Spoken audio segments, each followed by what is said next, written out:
벌써 30년 전입니다. 1993년에 당시 세태를 꼬집은 노랫말로 공전의 히트를 기록해서 모든 차트를 석권했던 명곡, 시대의 명곡이 있었습니다. 제목은 세상은 요지경. 그 가사 내용을 보면 이런 내용이 나옵니다. 야이 야이 야들아, 내 말 좀 들어라. 여기도 짜가, 저기도 짜가, 짜가가 판을 친다. 가짜가 판을 치는 요지경과 같은 세상을 꼬집은 노랫말이죠. 그런데 이 곡이 순수 창작곡이 아니라 리메이크 곡이었다는 사실을 알게 됐습니다. 이 곡의 원곡 역할을 했던 곡은 무려 1937년 김정구라는 가수의 세상은 빙글빙글이라는 노래를 원곡을 한 노래였더라고요. 가사 내용은 크게 다르지 않습니다. 그러니까 요지경과 같은 세상은 지금만이 아니라 30년 전이 아니라 약 100여 년 전의 시대에도 동일했다라는 것을 보여주고 있습니다. 지금도 보면 그러합니다. 가짜이지만 진짜인 척하는 이단의 모습은 차치하고라도 세상의 모든 것들이 권세와 능력은 하나님께만 있음에도 불구하고 자신들에게 무엇이라도 있는 양, 돈과 권력과 명예와 어떤 이들에는 과학이 진짜인 양 행세를 하는 시대가 저와 여러분들이 살아가고 있는 지금의 시대입니다. 그러나 여러분, 진짜는 참된 것은, 능력 있는 것은 오직 한 분, 하나님뿐이심을 기억하시기 바랍니다. 그러니 그런 마음을 되새기는 마음으로 우리가 다시 한번 이렇게 인사했으면 좋겠습니다. 서로를 바라보면서 진짜가 여기 있습니다. 다른 곳 기웃거리지 맙시다. 네, 여러분, 진짜가 여기 있습니다. 하나님께서는 이스라엘 백성들을 가나안으로 인도하신 이후에 오늘 말씀에 나타나는 이 사무엘 시대까지 이스라엘은 왕을 세우지 아니하시고 변화되는 상황에 맞춰서 하나님께서 직접 보호해 주셨고 이 이스라엘이 오로지 하나님만을 믿고 하나님만을 의지하며 하나님만을 왕으로 인정하고 섬기면서 살도록 그렇게 그들을 인도하셨습니다. 특별히 이 오늘 본문의 배경이 된 이 사무엘이 치리하던 이 시대에 사무엘은 사사로서 이스라엘 백성들을 하나님 대신하여서 그렇게 치리하고 있었습니다.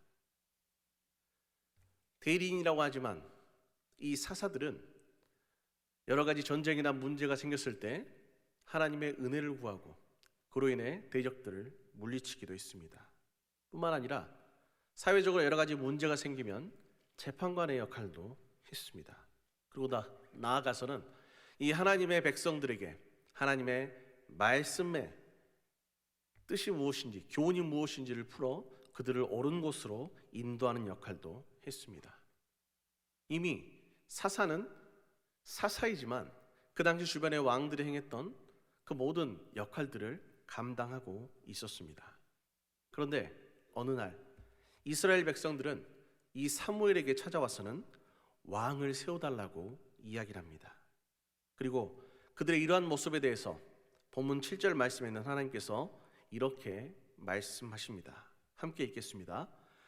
여호와께서 사무엘에게 이르시되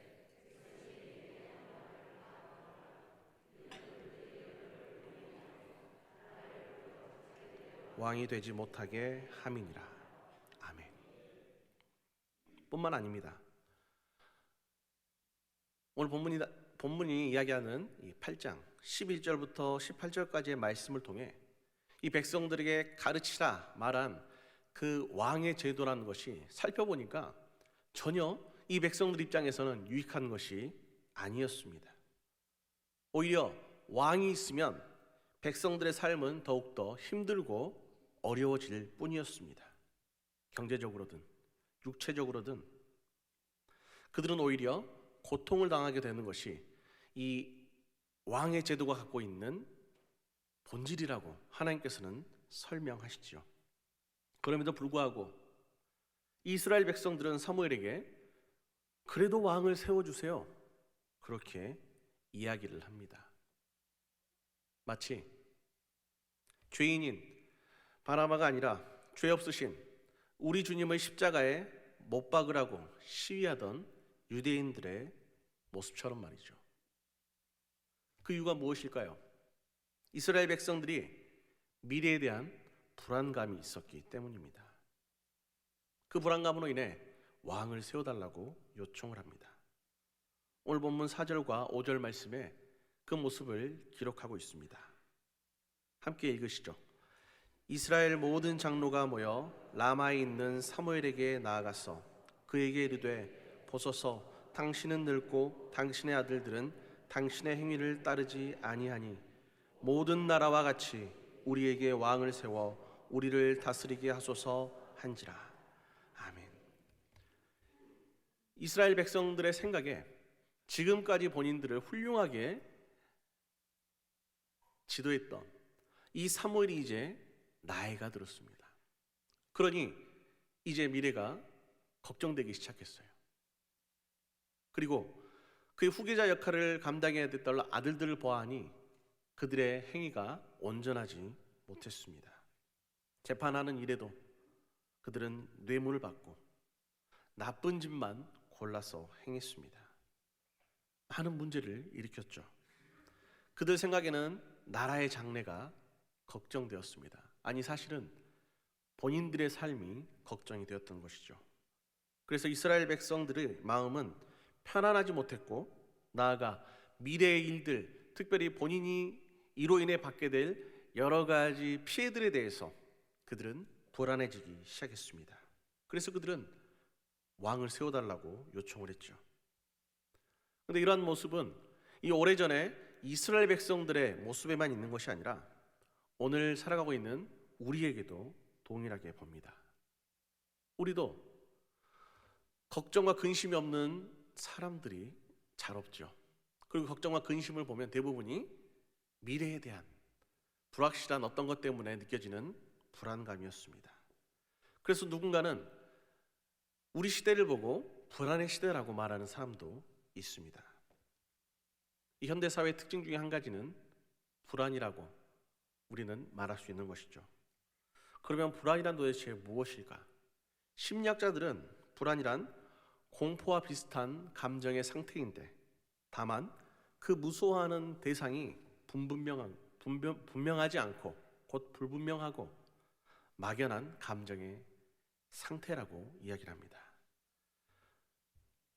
특별히 이 키에르케고르는 이 불안의 개념에서 이렇게 이야기를 합니다. 불안은 인간의 한계성과 자유가 정면에서 마주칠 때 생겨나는 현기증이다 라고 말이죠. 그러니까 그런 거예요. 예를 들면 어떤 사람이 높은 절벽 위에 섰습니다. 그 사람이 까마득한 그 아래를 쳐다보니까 문득 자기 마음속에 자유의지를 통해 이곳을 뛰어내리면 어떨까라는 그런 생각을 갖게 됐던 것이죠. 그런데 막상 뛰어내리니 곧 있으면 바닥에 닿을 텐데, 바닥에 닿으면 최소한 나는 중상을 입거나 죽겠지? 라는 이런 현실, 그 현실을 자각한다라는 것이죠. 곧 본인의 자유, 뛰어내리든 날든 여러 가지 생각할 수 있는 자기의 자유와 또 사람이 갖게 되는 어쩔 수 없는 이 한계성 사이에서의 그 어떤 현상, 그게 바로 불안이라고 이야기를 합니다. 그러니까 사람은 자유롭게 모든 것을 할 수 있는 상상의 나래를 펼 수 있는 그런 존재인데, 동시에 한계성을 가진 유한한 존재이기 때문에 어쩔 수 없이 인간은 존재적으로 불안을 느낄 수밖에 없다고 그렇게 이야기를 하는 것이죠. 그러나 여러분, 우리가 하나님만을 바라보고 하나님께 소망을 두고 살면 하나님께서 오히려 우리 마음속에 있는 모든 불안을 제거해 주시고 우리의 미래를 밝게 아름답게 인도해 주실 줄 믿습니다. 이스라엘 백성들이 이 사무엘에게 왕을 세워달라고 하는 것은 눈에 보이지 아니하는 이 하나님보다 눈에 보이는 인간의 왕을 더욱 의지했기 때문입니다. 그들의 속마음이 그러했기 때문이죠. 하나님은 이스라엘 백성들이 오직 하나님만을 왕으로 섬기기를 원했습니다. 하나님만을 의지했으면 좋겠다는 것이 하나님의 마음이었습니다. 그런데 이 이스라엘은 하나님의 통치만을 의지하지 않고 하나님의 약속만을 바라보지 않고 하나님을 전적으로 신뢰하지 않는 모습을 보였습니다. 그에 반해서 하나님은 끊임없이 말씀하셨어요. 내가 너의 아버지가 되고 너의 하나님이 될 테니 너희가 나를 믿고 나를 신뢰하고 내 말에 순종하면 내가 너에게 복을 내리고 너를 지키고 너희가 원하는 모든 것들을 다 주겠노라고 분명히 약속을 하셨던 거죠. 그런데 이 백성들 마음속에는 하나님의 약속보다도 눈에 보이는 현실이 더 크다고 생각했던 것입니다. 하나님께서는 내가 바로 너희들의 왕이다.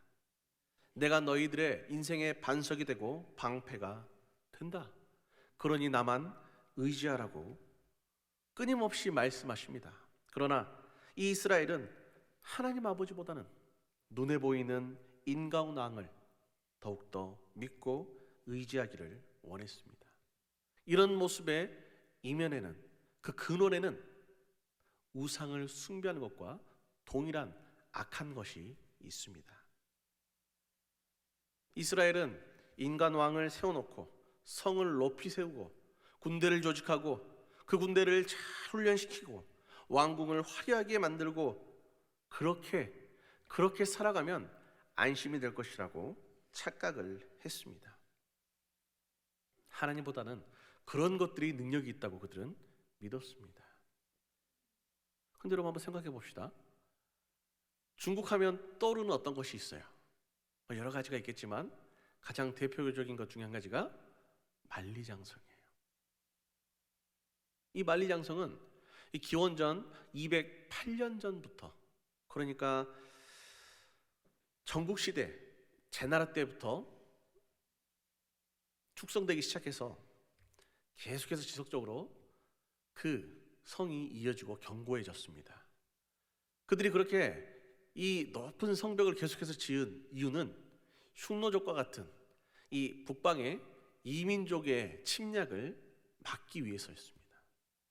이 정도 지으면 이렇게 길게 이렇게 높게 성을 쌓으면 안전할 줄 알았는데, 여러분들 그들이 만리장성을 완성했다고 침략을 받지 않고 안전하게 무사하게 그렇게 살았나요? 아니죠. 그들은 이 만리장성을 그렇게 높게 견고하게 쌓았음에도 불구하고 지속적으로 이민족들의 침입을 받고 나라가 여러 번 망하게 되었습니다. 사람의 눈에는 이러한 것들이 우리를 지켜주는 것이라고 생각합니다. 그러나 그런 것들은 여러분 결코 우리를 지키지 못합니다. 오직 하나님께서만이 우리를 지키십니다. 시편 46편 1절에서 3절 말씀이 이렇게 증거합니다. 우리 함께 읽겠습니다. 하나님은 우리의 피난처시요 힘이시니 환난 중에 만날 큰 도움이시라. 그러므로 땅이 변하든지 산이 흔들려 바다 가운데 빠지든지 바닷물이 솟아나고 뛰놀든지 그것이 넘침으로 산이 흔들릴지라도 우리는 두려워하지 아니하리로다. 아멘. 제 아무리 높은 성을 아무리 길게 쌓는다 할지라도 우리의 불안은 결코 사라지지 않습니다. 우리의 불안을 사라지게 만드는 것은 오직 살아계신 하나님께서 우리를 지켜주시는 그 지켜주심, 우리와 함께 하시겠다고, 우리를 온전케 하시겠다고 약속하신 그 약속, 그것을 바라보고 하나님을 의지할 때 우리 마음에는 참된 평안과 안정이 찾아옴을 믿으시기 바랍니다. 사무엘상 11장 15절 말씀에 이렇게 기록합니다. 다시 함께 읽겠습니다. 모든 백성이 길갈로 가서 거기서 여호와 앞에서 사울을 왕으로 삼고 길갈에서 여호와 앞에 화목제를 드리고 사울과 이스라엘 모든 사람이 거기서 크게 기뻐하니라. 아멘.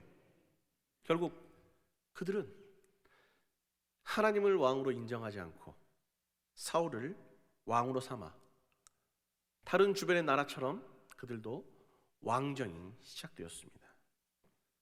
그들은 왕으로 인해서 날마다 기쁨이 넘치고 모든 것이 잘 될 것이라고 환상에 빠져 있었지만 이내 그들의 이런 결정이 얼마나 어리석은 것이었는지가 나타나게 되었습니다.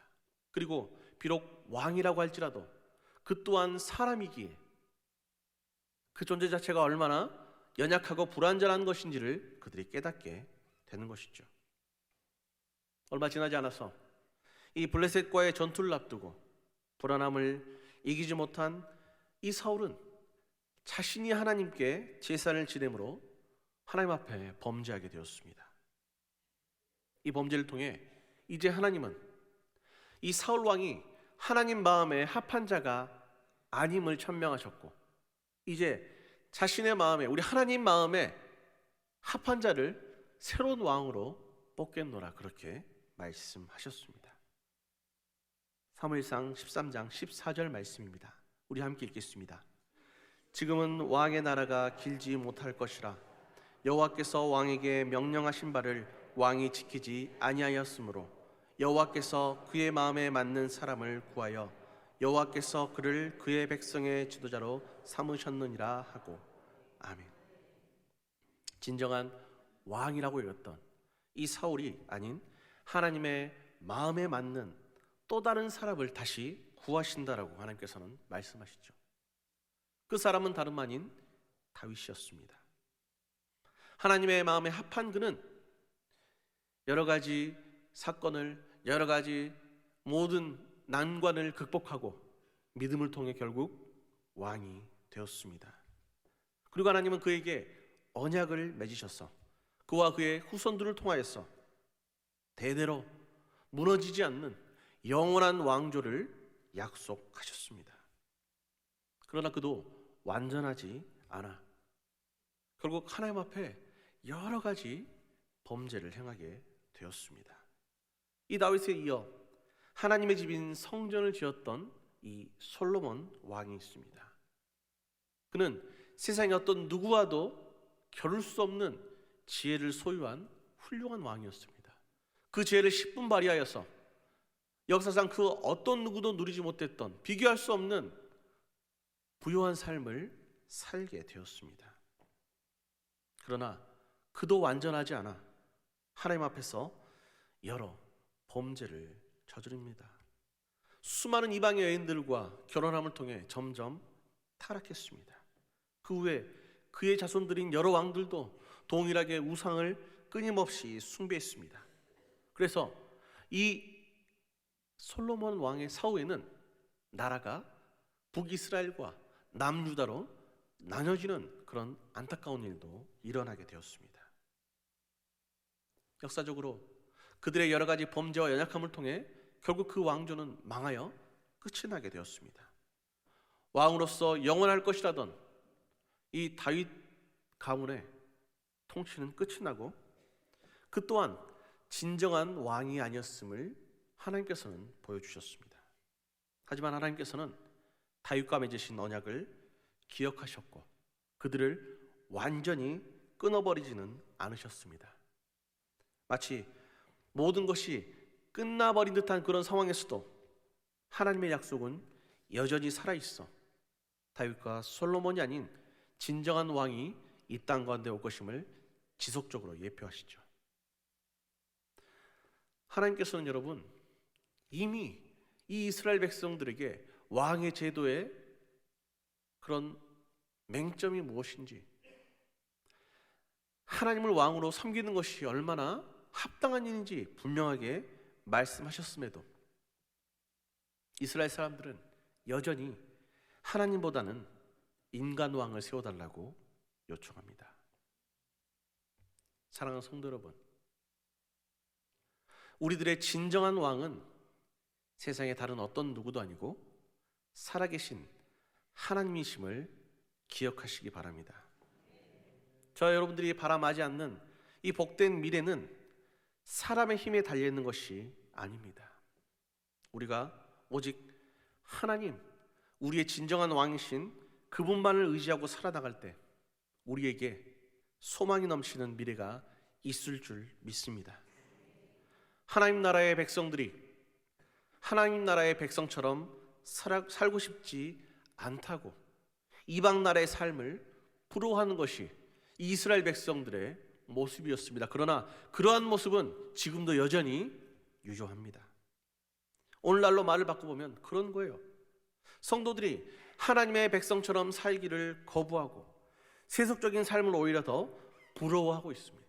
성도들이 하나님 나라의 문화보다는 세상의 문화를 더욱더 부러워하고 더욱더 추구하고 있는 것이 우리의 현실입니다. 이와 반대되는 모습의 삶을 살았던 많은 믿음의 선진들이 우리에게 허락하신 말씀에는 기록되어 있습니다. 그 중에 한 분을 소개하고자 합니다. 히브리서 11장 24절부터 25절의 말씀입니다. 함께 읽겠습니다. 믿음으로 모세는 장성하여 바로의 공주의 아들이라 칭한받기를 거절하고 도리어 하나님의 백성과 함께 고난받기를 잠시 죄악의 낙을 누리는 것보다 더 좋아하고. 아멘. 모세를 보여주고 있습니다. 여러분, 모세는 바로의 공주의 아들로 입양이 되었어요. 그래서 아주 어렸을 때부터 애굽의 궁정에서, 왕궁에서 그는 삶을 살아갑니다. 모세는 애굽의 왕궁에서 왕자로서 성장했고 무사람들의 사랑을 한 몸에 받으며 살았습니다. 사랑만 받으며 살아간 게 아니라 그곳에서 영화로운 당시 사람들이 꿈꾸던 그러한 삶을 직접 살아갔던 사람입니다. 그런데 모세는 이런 애굽의 왕궁에서의 영화로운 삶과 또한 자신도 여차하면 이 애굽의 왕이 될 수 있는 이 모든 기회마저도 포기했습니다. 곧 모세는 자신에게 보장된 현재와 미래의 영광을 모두 포기했습니다. 특별히 모세는 잠시 죄악의 낙을 누리는 것보다 주님과 함께 잠시 고난받는 생활을 더욱더 좋아했다라고 기록합니다. 모세가 그가 가지고 있는 본연의 성품이 고통받고 고난받기를 좋아하는 특이한 사람이라서 그랬을까요? 그러지는 않았을 것입니다. 사람은 여러분, 자기가 누릴 수 있는 권리를, 그 기득권을 포기한 것에 결코 양보가 없는 존재입니다. 그러면 이 모세는 도대체 무엇 때문에 그의 현재와 미래의 영광을 그렇게 쉽게 포기할 수 있었을까요? 그 비밀은 히브리서 11장 26절 말씀에 기록되어 있습니다. 함께 읽겠습니다. 그리스도를 위하여 받는 수모를 애굽의 모든 보화보다 더 큰 재물로 여겼으니 이는 상 주심을 바라봄이라. 아멘. 모세가 분명하게 깨달았던 사실, 그것은 다른 것이 아니라 애굽의 보화가, 애굽이 주는 만족감이, 애굽의 왕이 됐을 때 내게 주는 모든 권한이 살아계신 하나님, 곧 우리를 상 주시는 그분, 세상의 주인 되시는 그분, 곧 우주의 진정한 왕으로 모든 것을 주관하시고 살아계시는 그 하나님의 권속으로, 하나님의 자녀로 살아가는 결코 비교할 수 없다는 것을 그는 일찍이 깨달았다는 것이죠. 사무엘하 18장 12절 말씀에는 아주 재미있는 이야기가 등장합니다. 우리 함께 읽어볼까요? 그 사람이 요압에게 대답하되 내가 내 손에 은 1000개를 받는다 할지라도 나는 왕의 아들에게 손을 대지 아니하겠나이다. 우리가 들었거니와 왕이 당신과 아비새와 이때에게 명령하여 이르시기를 삼가 누구든지 젊은 압살롬을 해하지 말라 하셨나이다. 아멘. 이 말씀은 다윗의 아들 압살롬이 아버지 다윗을 반역하여 이제 그 둘 사이에 다툼이 일어났을 때입니다. 다윗은 설령 전쟁 가운데 이 압살롬을 사로잡을지라도 결단코 죽이지 말라고 왕의 이름으로 명령을 내립니다. 이 압살롬을 발견한 사람, 이 나무에 머리카락이 달려 대롱대롱 매달려 있는 이 압살롬을 발견한 한 어떤 사람, 이름도 기록되지 않는 이 어떤 사람이 그것을 요압에게 말하니 요압은 그에게 이 압살롬을 죽이라고 명령하는 거예요. 그 명령 앞에 이 사람은 은천계를 준다 할지라도 나는 결코 그것을 행하지 않겠습니다. 왜냐하면 내 왕의 명령을 내가 받았기에 나는 왕의 뜻을 따라야 합니다라는 그런 이유였습니다. 그런데 그것과 반대되게 이 다윗의 최측근으로 다윗과 함께 모든 것을 이루었던 이 요압은 지체 없이 작은 창 셋을 가지고 압살롬의 심장을 찌릅니다. 여러분, 이들 중 누가 왕을 진정으로 섬기는 사람이겠습니까? 그것은 왕의 명령이기에 은천계를 내게 준다 할지라도 내가 왕의 명령을 따르겠나이다, 그렇게 고백했던 이름 없는 한 사람일 것입니다.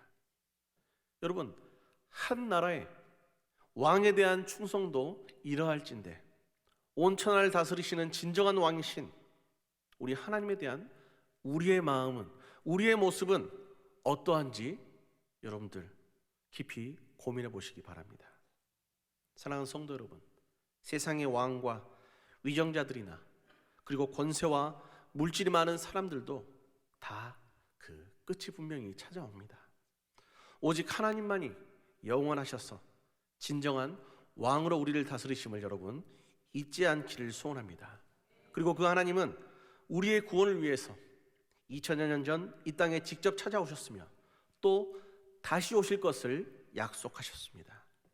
오늘 우리는 진정한 왕이 우리 하나님이라는 사실을 깨닫고 그분의 자녀로서 지켜야 할 마땅한 사명이 있음을 또한 기억해야 합니다. 우리는 우리의 왕이시며 구세주이신 우리 주님께 온전히 순종하면서 그분이 모든 원수들을 정복할 때까지 이 믿음의 선한 싸움을 싸워나가야 합니다.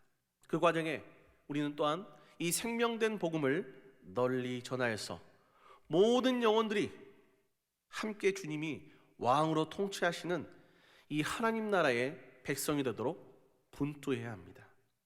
이 사명이 때로는 두렵고 떨림으로 다가올 수 있습니다.